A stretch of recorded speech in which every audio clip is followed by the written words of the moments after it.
مساء الخير، كيفكن يا احلى صبايا؟ رجعت لكم اليوم بفيديو جديد. هلا اليوم الفيديو هو قصير وتغيير شكل عن الاكلات الدسمه والثقيله. اليوم حبيت اعمل على العشاء سلطه السوركي او الشانجليش. هلا هي مكوناتها كتير بسيطه، كتير سهله وكتير طيبه، انا كتير بحبها. مكوناتها اول شي عنا الخيار، خيارتين انا قشرتهم درب بدرب، حبتين بندوره، حبة بصلة يابسة وبصل أخضر، والسوركة أو الشنجليش. هلا هي اللي ما بيعرف شو هي بتصير من اللبن، بيغلوه كتير بعدين بيتركوه، بيصفوه، بيتركوه يوم كامل. بعد ما يتصفى بصير بيكون صار متماسك شقفة وحدة، بيصيروا بيكوروه. طبعا بيحطوا له المنكهات، بيحطوا له محلب، زعتر أخضر، حبة البركة وفليفلة ناعمة يابسة، فليفلة حمراء يعني، ايه وملح طبعا، وبيكوروهم وبيتركوه على الشمس تقريبا يوم. بعدين بيحطوهم بمطربان، بيخدموهم بالزيت، وهيك بيصير عنا الشنجليش.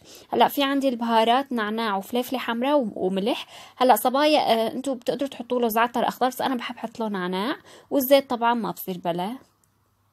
خلونا هلا نشوف طريقه التحضير.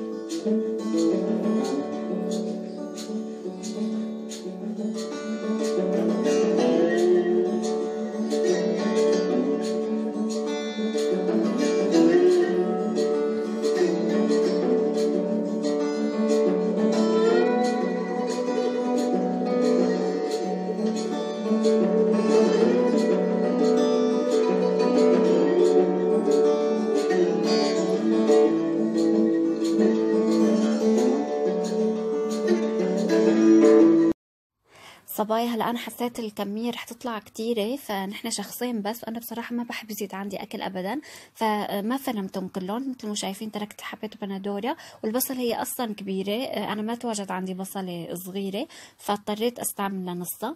فيعني انتم بتقدروا ما تحطوا كل المكونات اللي ذكرتها.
وهيك صبايا بكون خلص الفيديو لليوم. انتظروني بفيديو جديد. باي باي.